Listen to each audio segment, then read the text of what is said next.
다시 한번 함께 예배하시는 귀한 아름빛교회 성도님들, 이번 한 주간 은혜 가운데 평안하시기를 빕니다.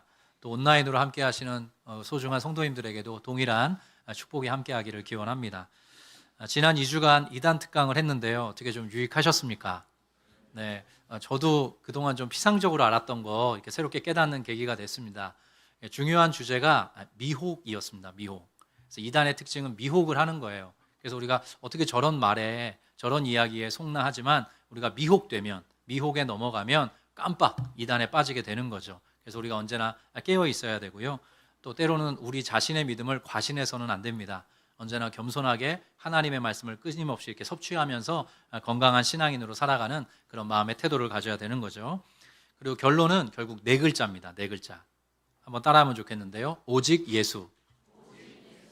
제 인생의 좌우명이기도 합니다. 제 인생의 좌우명이 오직 예수인데 결국 오직 예수예요. 우리의 구원의 근거, 구원의 기초, 구원의 토대가 어디에 있느냐? 오직 예수께 있다. 그래서 예수님만 드러내고 예수님만 전파하고 예수님만 자랑하는 게 정통이고요. 그렇지 않고 또 다른 것을 드러내고 또 다른 것을 전파하고 또 다른 것을 자랑하려고 할 때 우리는 언제나 의심해야 합니다.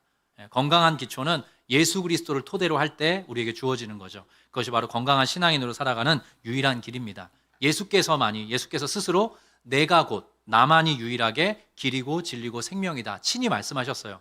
예수가 아닌, 오직 예수가 아닌 다른 것들을 전하는 것은 모두 다 이단이라 해야 될 것입니다.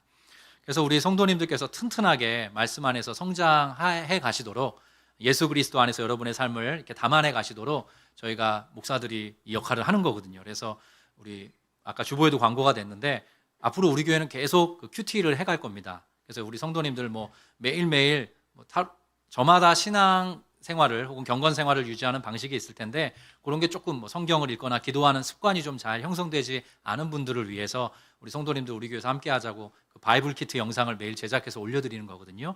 꼭 함께 하시고 매일매일 오직 예수 붙들고 살아가시는 귀한 성도 되시기를 주의 이름으로 축원드립니다. 자, 오늘은 나그네에 대해서 얘기해 보려고 그래요. 나그네. 우리 한번 따라해 보겠습니다. 나그네.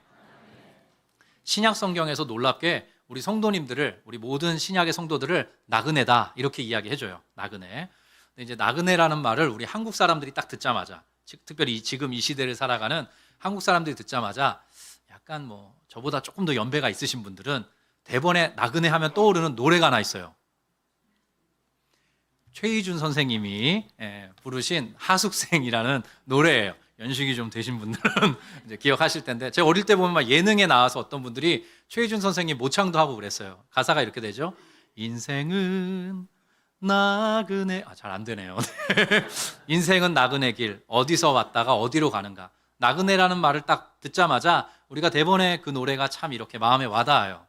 그래서 우리 한글 문화권에서 이 나그네라는 말은 대단히 서정적인 개념을 담고 있는 어떤 문학의 표현으로 많이들 받아들여지고 있어요. 제가 개인적으로 참 좋아하는 소설이 하나 있습니다. 사실 소설가 한 분을 좋아해요. 그분의 이름은 이청준 선생님이십니다. 이청준 선생님이 쓰신 소설 중에 당신들의 천국이라는 소설도 제가 너무 참 감동스럽게 읽었고, 또 서편제라는, 아마 영화로도 제작이 돼서 많이들 아실 텐데 그 책의 원작자, 그 영화의 원작자이시기도 합니다. 근데 그 이청준 선생님이 쓰신 소설 중에 선악동 나그네라는 소설이 있어요. 길지 않습니다. 한번 여러분들도 찾아서 읽어보실 수 있는데 그게 어떤 내용이냐면 스포는 아니고요. 전체적인 내용을 요약해드리면 남도의 소리꾼에 대한 이야기예요. 한 소리꾼이 자기에게 주어진 어떤 한을 그 소리라는 예술을 통해서 이제 승화시키는 그런 과정이 이렇게 길지 않은 소설인데 매우 이렇게 담백하게 또 따뜻하게 이렇게 좀 뭔가 이렇게 짠하게 이렇게 여운을 남겨주는 그런 소설입니다. 선악동 나그네. 그리고 김유정 작가가 쓴 산골 나그네라는 소설도 되게 유명한 것으로 알고 있어요. 시에도 있습니다. 시에도. 나그네라는 시 한 수 읊어드리고 설교를 진행하려고 하는데 박목월 시인께서 쓰신 나그네라는 시가 있습니다. 한번 띄워주실까요? 제가 잘 읽어보겠습니다. 강나루 건너서 밀밭길을 구름에 달 가듯이 가는 나그네. 길은 외줄기 남도 300리 술익은 마을마다 타는 저녁놀. 구름에 달 가듯이 가는 나그네. 갑자기 국어 학원 된 분위기인데요. 약간 묘한 여운과 어떤 여백을 느끼게 하는 운치를 우리에게 주는 그런 시입니다. 나그네라는 말이 우리 한글 문화권에서 그런 개념을 담고 있는 거예요. 근데 이 나그네라는 말을 이렇게 한글 사전에서 검색을 해보면 이런 내용을 담고 있습니다. 자기 고장을 떠나서 다른 곳에 잠시 머물거나 떠도는 사람을 의미합니다. 한 번 더요. 자기 고장을 떠나서 다른 곳에 잠시 머물거나 떠도는 사람. 그래서 이게 소속과 관련되어 있는 것이에요. 소속은 원래 다른 데 있는데, 원래 고향은 다른 곳에 있는데 지금 잠시 다른 땅을, 다른 지역을 떠도는 사람을 이제 나그네다라고 이야기를 하는 거죠. 주소와 관련된 것입니다. 소속과 관련된 거예요. 얼마 전에 그 주소와 관련돼서, 소속과 관련돼서 재밌는 일이 우리 주일학교에서 있었더라고요. 주일학교 좀 유년부 학생인 걸로 알고 있는데, 선생님이 이제 새로운 친구가 와서 물어본 거예요. 뭘 물어봤냐면 어디 사니 물어본 거예요. 그래서 너 무슨 동에 사니 물어봤답니다. 무슨 동에? 그럼 뭐 동백동이요, 청덕동이요, 뭐 상하동이요, 삼가동이요, 역북동이요, 뭐 이렇게 이야기를 해야 되는데 그 초등학교 학생이 뭐라 그랬냐면 403동이요 그랬대요. 그 친구에게는 그게 주소인 거예요. 이해되시죠? 자기 소속을 그렇게 알고 있는 거예요. 403동에 산다 나는 403동에 소속된 사람이다 이렇게 알고 있는 거죠. 제가 듣고 참 우스웠습니다. 근데 아이는 진심이었겠죠. 네네. 여러분, 모든 성도에게 주소가 있습니다. 저에게도 주소가 있고 여러분에게도 주소가 있어요. 근데 주소가 두 개입니다. 우리 성도들에게. 하나는 땅의 주소입니다. 우리가 발 딛고 살아가는 땅의 주소예요. 저에게도 주소가 있고 여러분에게도 주소가 있어요. 저의 주소는 경기도 용인시 기흥구 동백동 호수마을까지만 하겠습니다. 네, 호수마을. 이렇게 땅의 주소가 있어요. 여러분들에게도 있죠.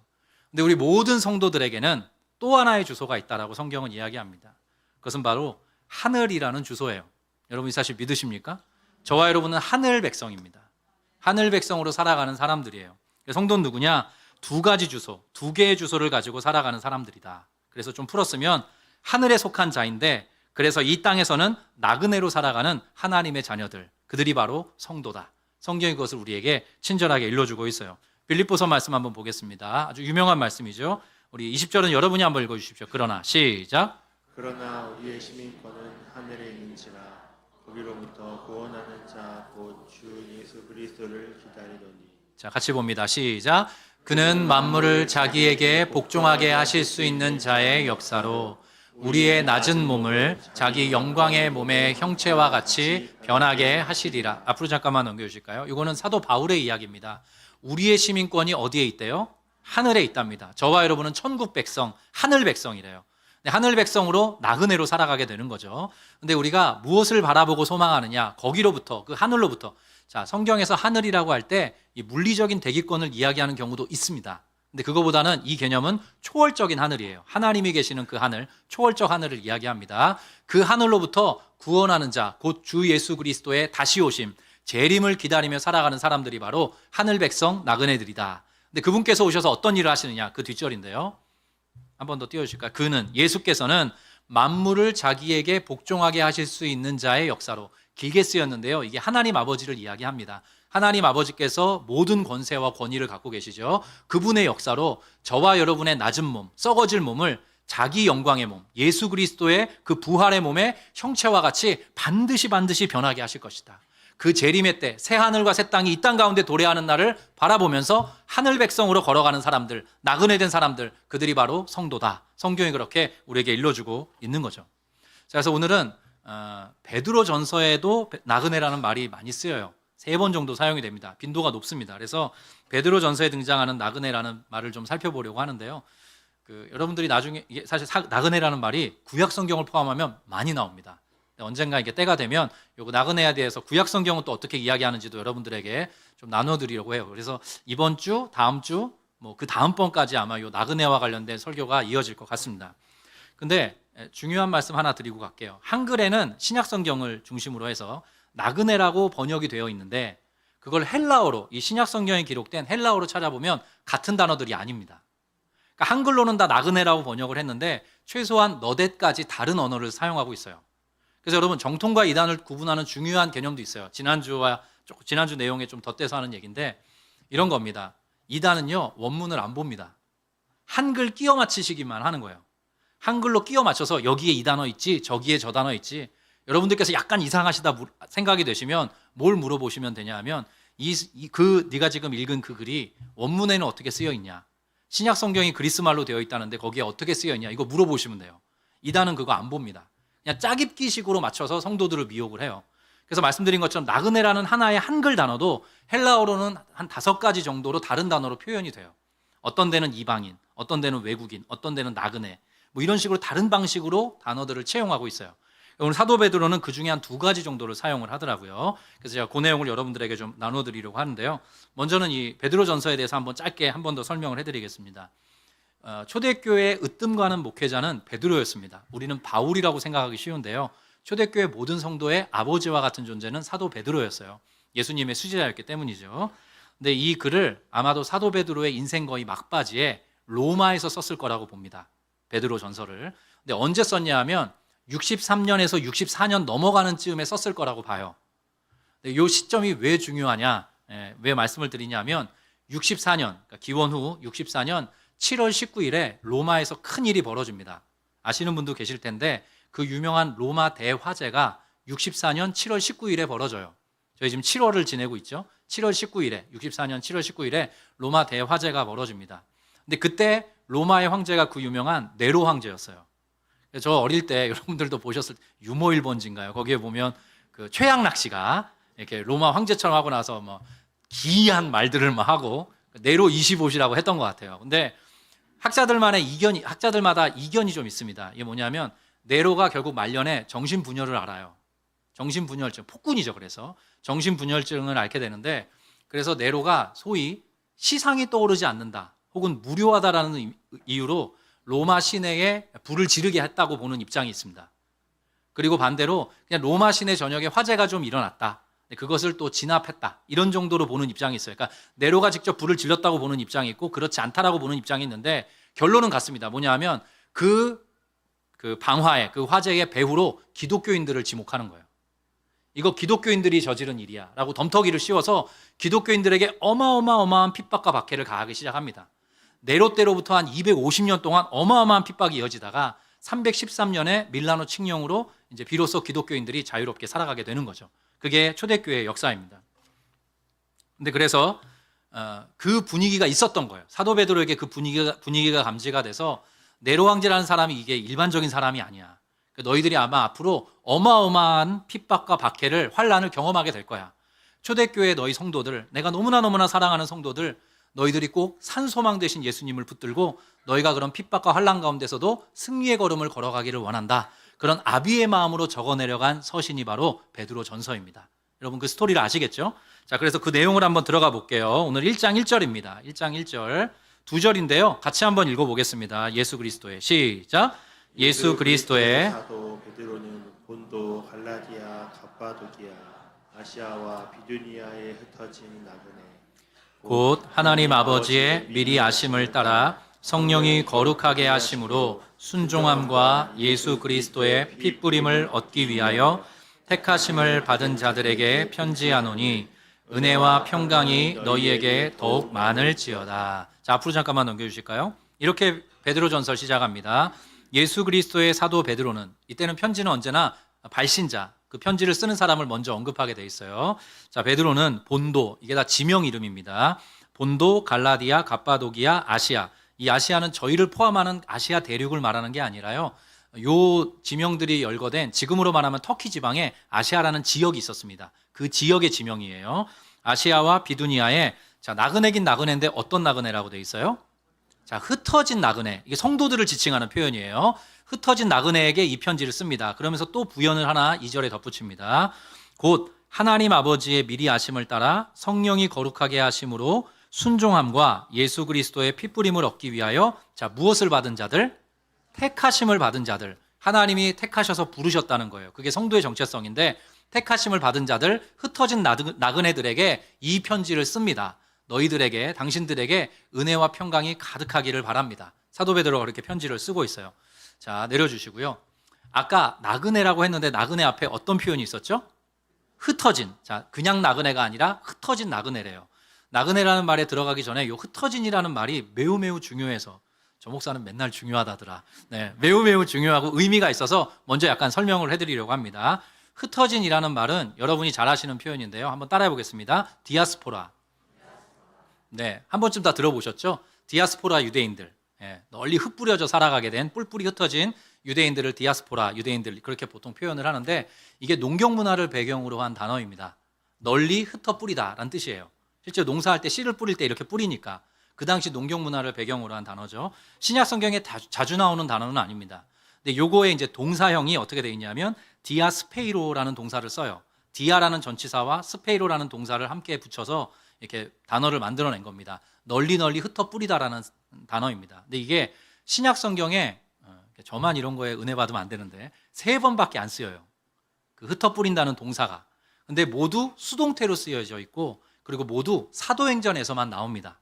이게 흩어진이라는 흩어 뿌린다는 말이 도대체 어떤 의미를 담고 있는가를 여러분들에게 사도행전의 그 본문을 통해서 한번 알려드리고 싶어요. 자, 사도행전 8장을 좀 띄워주실까요? 사도행전 8장은 어떤 맥락이 있냐면 초대교회의 7집사 중 한 명인 스데반이 죽습니다. 순교를 당하죠. 돌에 맞아 죽어요. 근데 그때 중요한 역할을 감당했던 사람이 나중에 사도 바울이 되는 사울이라는 사람이었어요. 사울과 그 일당이 유대교회 열심이었던 사람이 스데반을 돌로 쳐서 죽입니다. 그리고 그 당시에 예루살렘 교회에 어마어마한 핍박을 가해요. 그게 사도행전 8장의 내용입니다. 그 내용을 지금 제가 띄워드린 건데요. 읽어가면서 설명을 하겠습니다. 사울은, 이게 사도 바울이에요. 그가 스데반 집사입니다. 그가 죽임당함을 마땅히 여기더라. 그날에 예루살렘에 있는 교회에 큰 무엇이 있어서 박해가 있어서 사도 외에는 다 유대와 사마리아 모든 땅으로 어떻게 됐다 그래요? 흩어지니라. 자, 흩어 뿌려지게 됐다는 거예요. 자, 흩어졌는데 그 유쾌한 일이 아니죠. 지금 좋은 분위기가 아닙니다. 근데 그 이후에 이렇게 이어집니다. 경건한 사람들이 스데반을 장사하고 위하여 크게 울더라. 사울이 교회를 잔멸할세, 어마어마한 핍박을 가하는 거죠. 공격을 가합니다. 각 집에 쳐들어가서 남녀를 끌어다가 옥에 넘기니라. 그렇게 이야기를 해요. 근데 그때 그 흩어진 사람들, 똑같이 흩어 뿌려진 그 사람들이 놀랍게도 예루살렘 교회에 있을 수가 없으니까 예루살렘을 떠나게 됩니다. 그래서 흩어지게 된 사람들이 놀랍게도 그 흩어진 곳마다 두루 다니면서 복음의 말씀을 전하게 돼요. 근데 그 중에 한 사람 누가 나오냐면 그 다음 절에 보면 빌립이라는 사람이 나옵니다. 빌립이 사마리아 성에 내려가서 그리스도를 백성에게 전파하니. 자, 8장 6절은 같이 봅니다. 시작. 우리가 그의 말도 듣고 행하는 표적도 보고 한 마음으로 그가 하는 말을 따르더라. 한 번만 앞으로 넘겨주실까요? 자, 놀랍게도 박해가 일어났고 그 박해 때문에 이렇게 모여서 있던 예루살렘 교회 성도들이 뿔뿔이 흩어지게 된 거예요. 근데 흩어졌던 사람 중에 한 명인 빌립이 사마리아 성으로 내려가서 거기에서 그리스도를 백성에게 전했고 실제로 많은 믿는 사람들이 뒤따르게 됐다. 이런 성경 기록이 지금 남아있는 것입니다. 이게 왜 중요하냐 하면 여러분 사도행전 1장이 이렇게 시작이 되죠. 예수님이 하신 말씀인데 오직 성령이 너희에게 임하시면 너희가 권능을 받고 예루살렘과 온 유대와 사마리아와 땅끝까지 이르러서 내 증인이 될 것이다. 예수님이 그걸 천명하셨거든요. 그리고 약속하신 성령을 이 땅 가운데 보내주셨죠. 근데 예루살렘 교회 성도들이 예루살렘 안에만 머물러 있었던 거예요. 그래서 하나님께서 물론 이게 슬프고 고통스러운 일이지만 하나님께서 그 배후에서 이 모든 상황들을 선용하셔서 그 흩어짐을 통해서 그 지역에 예루살렘과 유다를 넘어 사마리아라는 이방 지역에 또 앞으로 보겠지만 또 다른 이방 지역에 복음이 전파되고 펼쳐나갈 수 있도록 하나님께서 그 일을 배후에서 그렇게 역사를 하십니다. 그게 놀라운 하나님의 섭리예요. 그리고 우리가 잘 알다시피 예수님께서 일찍이 사마리아에 가셔서 한번 복음을 전하셨죠. 예수님의 모습과 똑같이 빌립이라는 사람이 유대를 넘어서 예루살렘을 넘어서 사마리아에 가서 복음을 전하는 모습을 우리가 이 말씀을 통해 보게 됩니다. 그 배후에 흩어짐이 있었다. 우리가 그렇게 관찰할 수 있고요. 사도행전에도 똑같은 말이 나옵니다. 비슷한 패턴이 등장을 하는데요. 한번 띄워주실까요? 11장인데요. 그때에 스데반의 일, 스데반의 순교입니다. 스데반의 순교로 일어난 환란으로 말미암아 어떤 자들이 흩어진 자들이 또 나와요. 흩어지게 된 그 사람들이 이제 이방 지역으로 갑니다. 더 먼 이방 지역이에요. 베니게라는 지역, 구브로라는 지역, 안디옥이라는 지역까지 이르러서 처음에는 유대인에게만 말씀을 전합니다. 왜냐하면 구약 성경을 알고 있으니까 그 예언을 따라 오신 분이 예수님이시다 이렇게 말씀을 전하게 됐는데 그 다음 절에 보면 이렇게 돼 있어요. 그 중에 구브로와 구레네 몇 사람이 안디옥이라는 곳에 이르러서 처음으로 헬라인 이방인에게도 말하여 주 예수를 전파하게 돼요. 전파하게 됐더니 21절은 같이 읽어봅니다. 그 다음 절 시작. 주의 손이 그들과 함께 하심에 수많은 사람들이 믿고 주께 돌아오더라. 자, 이것이 복음의 비밀이고 흩어짐이라는 표현 속에 감춰져 있는 하나님의 섭리입니다. 흩어짐이라는 말은 불편한 단어예요. 우리는 안주하고 싶고 안정을 느끼고 싶습니다. 우리가 잘 아는 변화산상에서도 여기가 좋습니다, 주님. 여기에 초막셋을 짓겠습니다. 사도들도 그렇게 고백을 했었습니다. 그런데 하나님께서 어떤 일들을 허용하심으로 그 사람들을 흩어버리세요. 안주할 수 없게. 근데 놀라운 하나님의 섭리가 무엇이냐? 그렇게 흩어진 사람들이 그곳에서 하나님의 복음을 전하기 시작을 했고 유대인을 넘어 이방인들이 복음으로 예수님 앞에 반응하게 되는, 돌아오게 되는 그런 역사들이 성경에 기록되어 있는 것입니다. 흩어짐이 우리 눈에 보기에는 불편한 것이었지만, 한시적으로 보기에, 일시적으로 보기에 불편한 것이었지만 그 흩어짐이라는 표현 속에, 그 일 속에 하나님께서는 놀라운 일들을 담아내고 계셨다라는 것이죠. 그래서 이렇게 정리해 볼 수 있습니다. 하나님께서 모든 일 위에 계십니다. 여러분은 이 사실을 기억하셔야 됩니다. 이 흩어짐이라는 표현을 딱 대할 때 우리의 삶에도 하나님이 흩어버리시는 것 같은, 내게 좀 안정감을 주셨으면 좋겠는데, 내가 이렇게 잘 담겨서 좀 내 삶을 살았으면 좋겠는데 내 삶을 왜 이렇게 흔드시나, 내 삶을 왜 이렇게 흔들어대시고 내 삶을 이렇게 흩어버리시는 것만 같나, 그런 고백을 하게 될 때가 있지요. 근데 우리 믿는 사람들은 굵은 줄기 하나를 마음속에 갖고 계셔야 됩니다. 이 모든 일 배후에 하나님께서 계시다. 내게 일어난 화도 화로 끝나지 않고 하나님은 복으로 바꾸시는 분이시다. 제가 정말 사랑하는 말씀이 그래서 그 전도서 3장의 말씀이에요. 하나님께서 모든 것을 지으시되 때를 따라 아름답게 하신다. 그리고 하나님께서 하시는 일의 시작과 끝을 사람으로는 측량할 수 없게 하셨다. 하나님께서 그런 말씀을 일찍이 일러주셨습니다. 우리 각자의 인생 속에 하나님께서 흩어버리시는 것 같은 그런 일에 처하더라도, 물론 그런 일이 너무나 오래되어서 성도님들이 고통하신다면 목회자인 저는 너무나 괴로울 것입니다. 그러나 하나님께서 성경을 통해서 이미 보여주셨어요.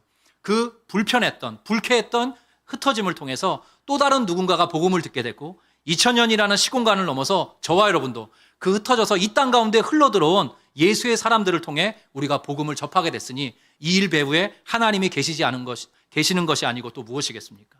우리가 언제나 이런 마음을 가지고 우리에게 주어진 모든 상황도 바라볼 수 있어야 된다는 것이죠.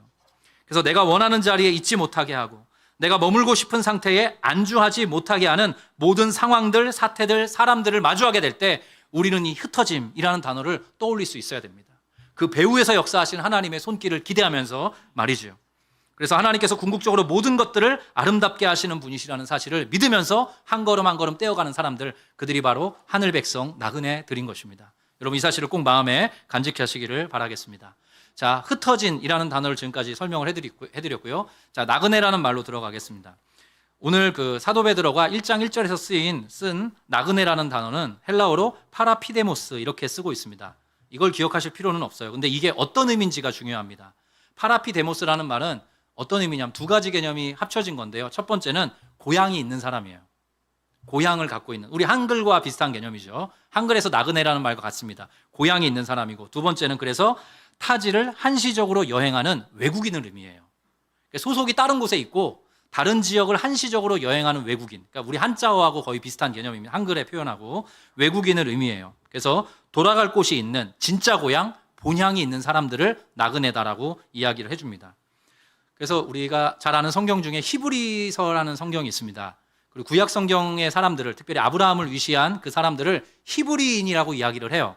근데 그 히브리라는 말 자체가 물을 건넌 사람이란 뜻입니다.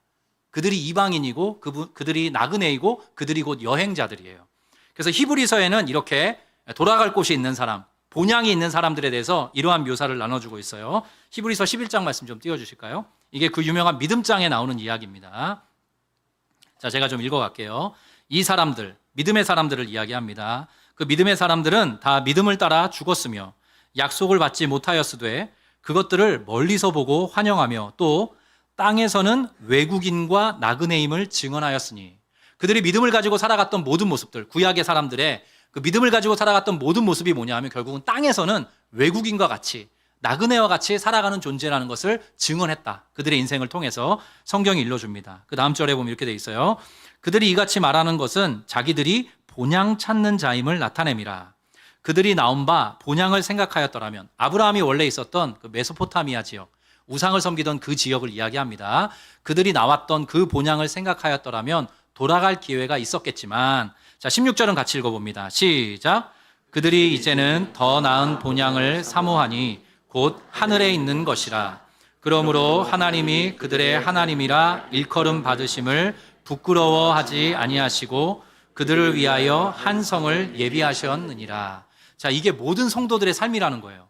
모든 믿음을 가지고 살아가는 사람들의 걸음이라는 것입니다. 뭐라고 얘기하냐면 그 모든 믿는 사람들은 더 나은 본향을 사모하는 사람들이다. 하늘에 있는 더 나은 본향, 진짜 고향, 우리가 돌아갈 진짜 고향을 찾는 사람들이다. 그 고향을 바라보고 그 고향을 사모하고 그 고향을 기다리면서 인생을 나그네와 같이 걸어가는 사람들, 마치 여행자와 같이 이 땅에서의 삶을 경주하는 사람들, 그 사람들이 바로 성도들이다. 그렇게 성경이 일러주고 있는 거예요. 그래서 그들을 위해, 저와 여러분을 비롯한 모든 믿음의 사람들을 위해 하나님께서 친히 한 성을 예비하셨다. 눈물도 없고 아픔도 없고 고통이 없는 새 하늘과 새 땅을 하나님께서 예비하고 계시다. 성경이 그 위대한 조망을 우리에게 알려주고 있는 거죠. 다시 한번 정리합니다. 우리 성도는 누구냐? 나그네인데 이렇게 정리할 수 있습니다. 하늘에 속한 자입니다. 그래서 이 땅에서는 나그네로 살아가는 하나님의 자녀, 이들이 바로 성도입니다. 저와 여러분이 바로 그런 존재라는 거죠. 여러분이 사실 믿으십니까? 그래서 우리의 소망은, 우리의 기대는, 우리의 궁극적인 만족은 이 땅에 있지 않습니다. 이 땅의 것을 붙들려 할수록 진짜 성도들은 허탈감, 허무감만 느끼게 될 거예요. 왜냐하면 우리 모든 믿는 사람들은 더 나은 본향, 하늘에 있는 것을 바라보도록, 그것을 주목하며 걸어가도록 부름받고 초청받은 예수의 사람들이기 때문인 것입니다. 더 나은 본향, 우리가 장차 그리스도와 함께 영원히 거할 하나님의 나라를 바라보면서 오늘 힘차게 기쁘게 소망 가운데 걸어가는 것, 그것이 바로 하늘 백성 나그네된 성도들의 삶이다. 성경이 힘주어 그것을 우리에게 일러주고 있는 거죠. 저는 우리 아름빛교회 성도님들이 찐 성도 되기를 축복합니다. 찐 성도. 근데 언제나 저도 그렇고요. 우리 다음 주에 좀 살펴볼 건데 여러분들도 그렇고 우리가 육신의 욕망이 있는 거예요. 우리의 마음에 이 땅에서의 어떤 소욕들이 작동을 합니다. 근데 한편으로는 우리가 궁극적으로 바라봐야 될 영원한 하나님의 나라를 또 바라보고도 살아가게 돼요. 이 양갈래 사이에서 씨름하는 게 바로 성도들입니다. 사도 바울이 뭐라 그랬어요? 우리 귀한 성도들, 사랑하는 자들에게 이렇게 이야기하죠. 너희는 이 세대를 본받지 말고 오직 마음을 새롭게 하며 변화를 받아서 하나님의 선하시고 기뻐하시고 온전하신 뜻이 무엇인지 분별하면서 너희가 살아가도록 해라. 하늘 백성답게, 나그네답게 그렇게 살아가야 한다. 그렇게 힘주어서 우리에게 일러줬던 거죠. 이게 첫 번째 나그네에 담긴 의미이고요. 두 번째는 그래서 또 하나의 의미가 거기서 파생이 됩니다. 이런 의미를 갖고 있어요. 이 나그네라는 말의 또 하나의 의미는 뭐냐 하면 본래 주소가 저쪽에 있으니까, 하늘에 있으니까 땅에 속해 사는 동안에 충분한 권리, 충분한 권한을 보장받지 못하는 소외된 자다라는 의미를 담고 있어요. 한 번 더, 원래 고향이 저쪽에 있기 때문에 이쪽에서 살 때에 이쪽 시민으로서의 충분한 권리, 충분한 권한을 보장받지 못하는, 그래서 때로 소외될 수 있는 사람이다. 그게 바로 이 나그네라는 단어 속에 숨겨져 있는 뜻입니다. 이방인이기 때문에, 외국인이기 때문에, 나그네이기 때문에, 여행객이기 때문에 어쩔 수 없이 당하는 소외감이 있다는 거죠. 제가 마침 어제 같이 삼일교회에서 동역했던 귀한 저보다 좀 동생인 목사님과 화상으로 만났어요. 근데 이 목사님께서 어디에 계시냐면 미국에 가면 켈빈 신학교라고 되게 좋은 학교가 있습니다. 거기서 유학 중에 계세요. 1년 반 정도 지금 시간을 보내고 계신데 오랜만에 화상으로 잠깐 만났습니다. 너무나 저도 이제 장래가 기대되는 후배 목사님이고 동생 목사님이셔서 공부는 어떻게 더 할 건지, 어떻게 자리를 잘 잡고 어떻게 좀 앞날을 꾸고 있는지 이런저런 이야기를 하고 서로가 피차 간에 격려를 주고받는 시간을 보냈어요. 또 아름빛교회를 위해서 많이 기도하고 있다고, 응원하고 있다고 그렇게 또 마음을 표해 주셨습니다. 근데 제가 마침 이 설교를 준비하니까 제가 물어보고 싶은 게 있었어요. 그래서 어떻게 1년 반 정도 지냈는데 가족들은 좀 어떠냐 이렇게 물어봤거든요. 했더니 아이들이 너무 좋아한다는 거예요. 미국에서의 삶을. 그리고 뭐 학교나 이런 거에 소위 스트레스가 없잖아요. 그래서 너무너무 즐거워하고 한국에서 못 느끼는 걸 느낀답니다. 못 경험하는 걸 경험한대요. 뭐냐면 매일매일 하늘이 그렇게 파랗대요. 저희는 이제 뭐 회색빛이기도 하고 미세먼지 때문에 힘들기도 한데 아주 새파란 하늘을 매일같이 본다는 거죠. 그래서 어떻게 그곳에 좀 더 오래 머물러 있거나 좀 정착할 마음이 있냐 물었더니 온 가족이 좀 마음을 정하기로는 돌아가야 되겠다라고 생각을 한다는 거예요. 그래서 왜 그러냐? 뭐 여러 가지 이유가 있지만 이렇게 이야기하는 거예요. 넘어서지 못하는 벽이 있다는 겁니다. 건널 수 없는 선이 있다는 거예요. 이방인으로 살아가기에, 여행객으로 살아가기에, 나그네로 살아가기에 넘어설 수 없는 벽, 건널 수 없는 선이 있다는 걸 피부로 느낀다는 거예요. 특별히 어디서 느끼냐 봤더니 딸이 둘인데 큰딸이 한국에서는 되게 씩씩하고 주도적이고 적극적이었대요. 근데 미국에 갔더니 물론 언어의 장벽, 영어는 많이 늘었다고 하더라고요. 근데 뭐라고 하냐면 애가 되게 수은해졌다는 거예요. 긍정적인 거 아닌가? 근데 뭔가 거기서 막 가열차게 주도적으로 이야기를 할 수 없고 언제나 약간 팔로워의 입장에 서야 된다는 거죠. 그 모든 것들을 봤을 때 고향 땅으로 돌아가야 되겠다, 한국으로 돌아가야 되겠다, 이런 마음을 가지고 그 시점과 방법을 기도하고 있다라고 이야기를 하더라고요. 나그네라고 성경이 우리를 지칭해 줄 때 우리가 원래 하늘 백성인데 이 땅에 속해서 살아가고 있기 때문에 이 땅에서 겪을 그러한 소외를 염두에 두고 있다. 우리가 그것을 마음에 품고 있어야 됩니다. 그래서 우리가 경험하는, 우리가 예수 그리스도를 믿기 때문에 경험하는 여러 가지 벽들, 넘지 못할 선들, 여러 가지 소외감, 고립감, 이런 것들은요 당연한 것입니다. 그리고 그럴수록 교회 공동체가 중요해요. 왜냐하면 그러한 소외, 그러한 고립, 그러한 고독을 느끼는 사람들의 모임이기 때문에 그렇습니다. 교회 공동체 안에서 서로 공동체로 함께 그런 마음들을 나누면서 예수의 사람답게, 하늘 백성 나그네답게 함께 살아가자, 격려해주고 기억해주고 기도해주는 것이 바로 교회 공동체의 모습인 것이죠. 예수를 믿는다는 이유로 경제적으로, 사회적으로, 관계적으로 소외감을 느낄 수밖에 없었던 것이 초대교회 성도들이었고, 사실 우리도 다르지 않습니다. 그래서 제가 기억하기로는 초대교회에서 가장 먼저 어떤 제약이 오냐, 내가 예수를 믿는다고 하면 가장 먼저 제약이 오는 게 그 경제 공동체에서 잘라져 나가는 거예요.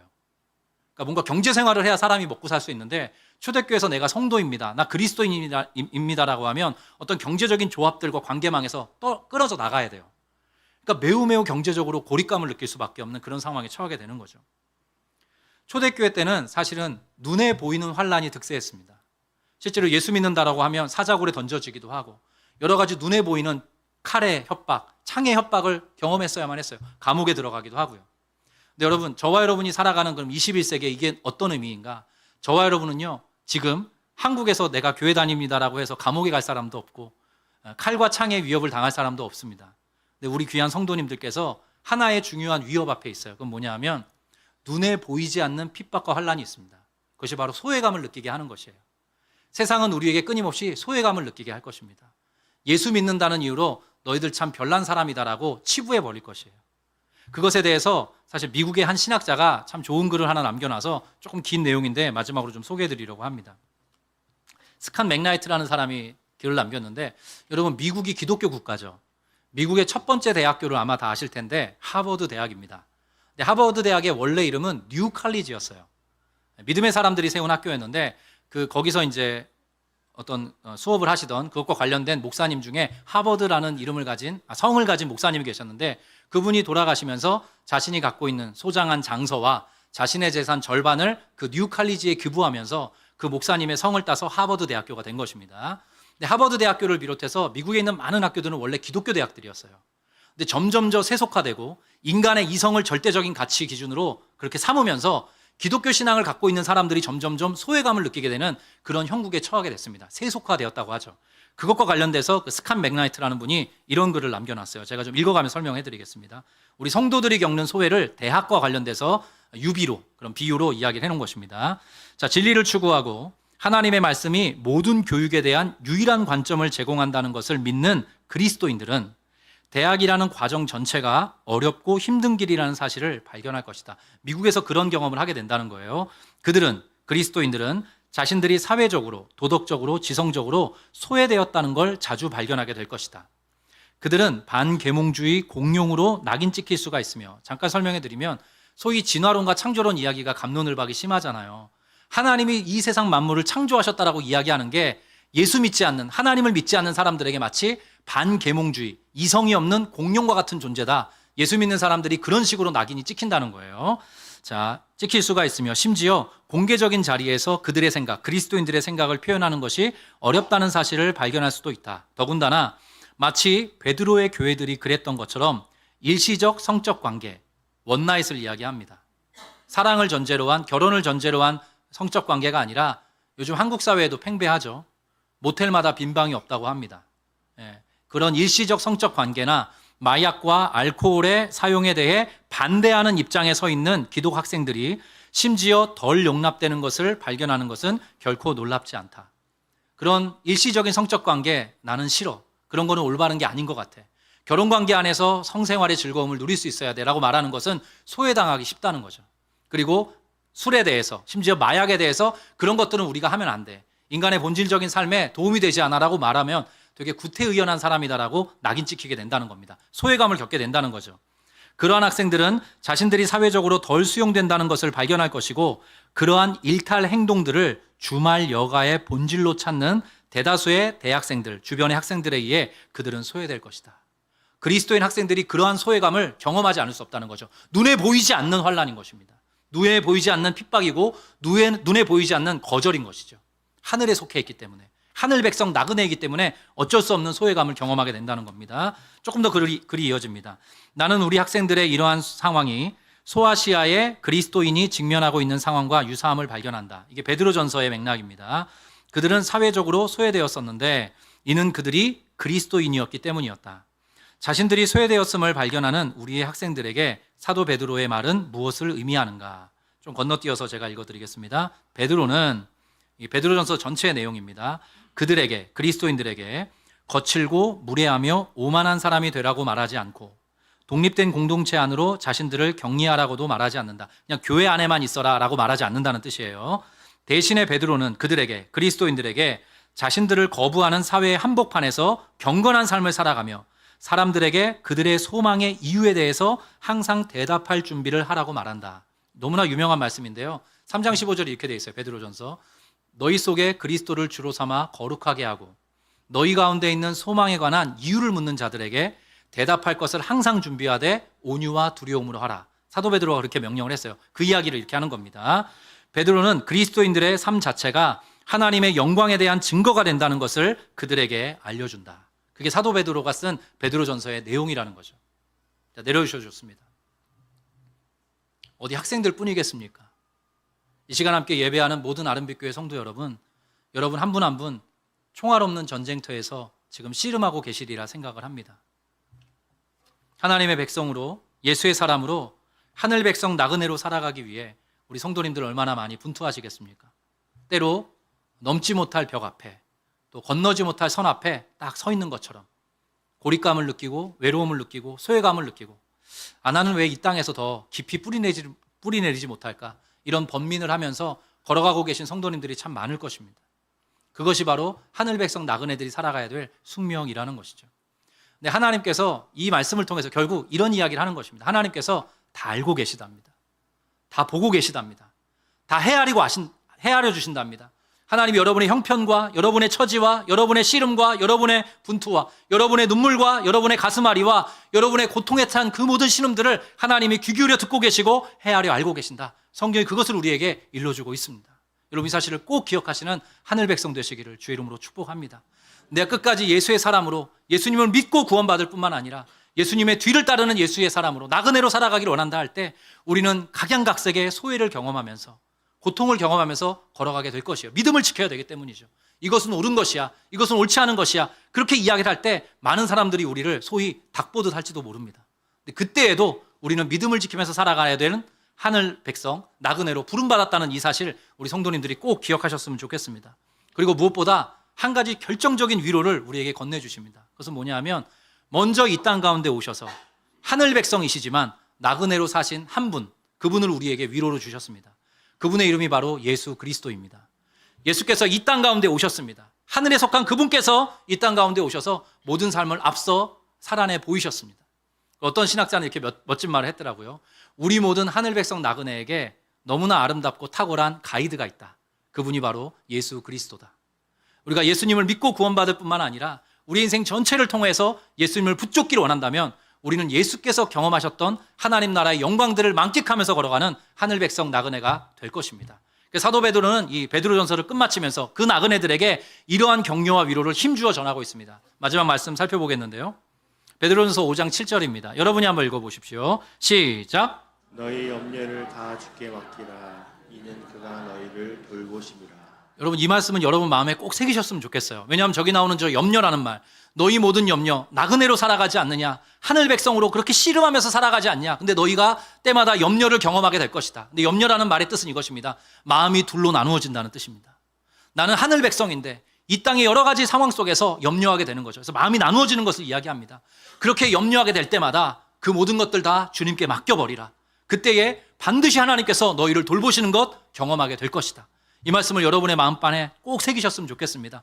이미 그러한 경험을 많이 하면서 오늘까지 믿음의 행보를 이어오신 믿음의 선배님들께서 이 자리에도 많이 계십니다. 한 말씀만 더 보겠습니다. 베드로전서 5장 10절입니다. 같이 읽어봅니다. 시작.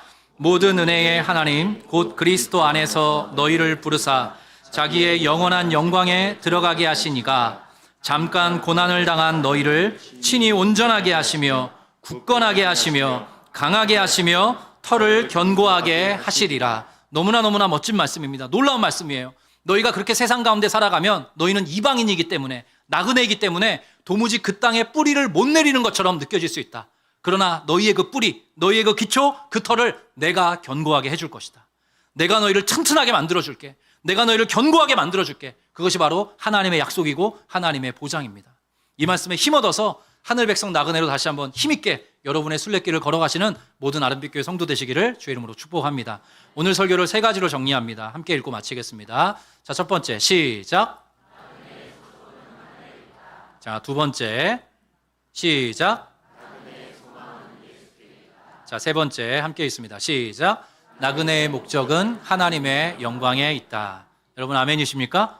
하늘 백성 나그네로 살아가시는 우리 모든 성도님을 주의 이름으로 축복하고 싶습니다. 함께 찬양하기 원하는데요. 충만이라는 찬양입니다. 가사가 이렇습니다. 무명이어도 공허하지 않은 것은 예수 안에 난 만족함이라. 가난하여도 부족하지 않은 것은 예수 안에 오직 나는 부요함이라. 고난 중에도 견뎌낼 수 있는 것은 주의 계획 믿기 때문이라. 실패하여도 일어설 수 있는 것은 예수 안에 오직 나는 승리함이라. 난 예수로만 충만하네. 이런 고백이 담긴 찬양인데요. 우리 함께 힘주어 나그네로서의 고백 하나님께 올려드리도록 하겠습니다.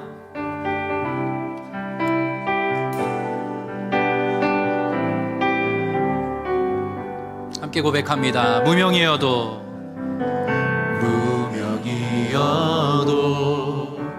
공허하지 않은 것은 예수 안에 난 만족함이라. 가난하여도 부족하지 않은 것은 예수 안에 오직 나는 부요함이라. 우리 한 번 더 고백합니다. 무명이어도 결코 공허하지 않은 것은 예수 안에 만족합니다. 가난하여도 부족하지 않은 것을 예수 안에 오직 나는 부요할 수 있기 때문입니다. 우리 고백합니다. 난 예수로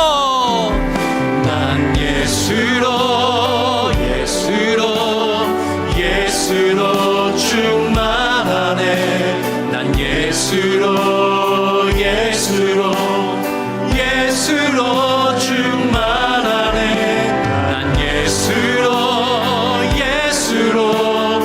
예수로 충만하네.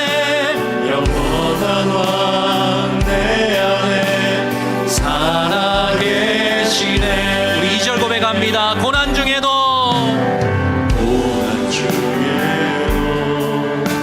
견뎌낼 수 있는 주님의 계획 믿기 때문입니다.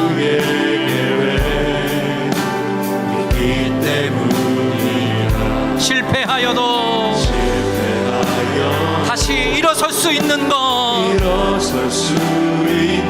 예수 안에 오직 나는 승리하기 때문입니다.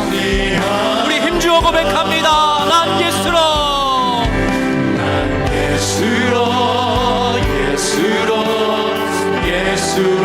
충만하네. 난 예수로 충만하네. 난 예수로 충만하네. 영원한 왕 내 안에. 우리 다 같이 안에서 일어나서 한 번 더 찬양합니다. 2절입니다. 고난 중에도 견뎌낼 수 있는 것 주님의 계획 믿기 때문입니다. 실패하여도 다시 일어설 수 있는 것 오직 예수 안에 승리하기 때문입니다. 믿음으로 선포합니다. 난 예수로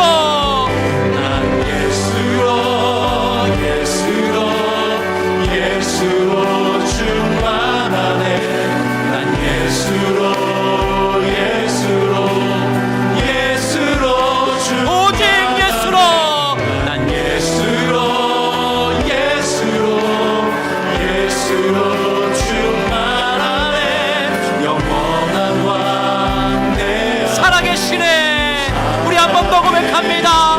난 예수로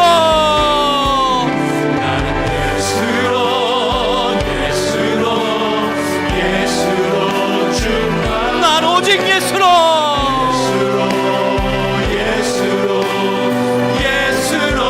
충만. 난 예수로 예수로 충만하네.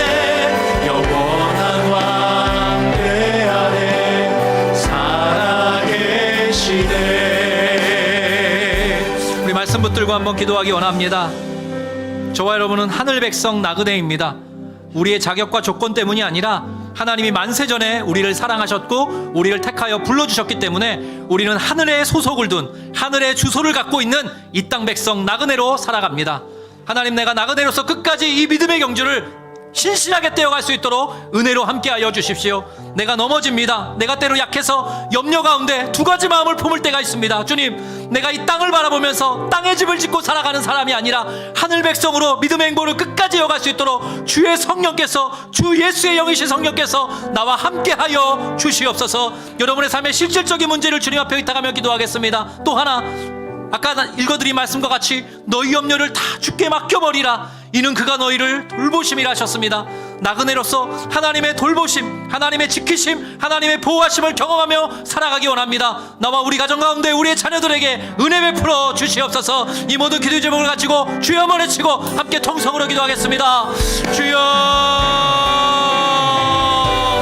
하나님 아버지 은혜와 사랑에 감사합니다. 아름빛 교회 귀한 성도들의 삶에 하나님께서 역사하여 주시고 간섭해 주셔서 하나님이 놀라운 복음의 뿌리를 아버지 우리가 갖게 되었습니다. 예수 그리스도 한 분으로 인생의 짐을 세워가는 하나님 진짜 반석 위에 짐을 세운 지혜로운 사람들 날 수 있도록 그리 붙잡아 주시옵소서. 우리가 하늘에 속한 하늘의 백성이지만 이 땅에 뒤섞여 살아가기 때문에 때때로 마음이 흔들거릴 때가 있습니다. 때때로 소외와 고독과 고립을 느낄 때도 있습니다.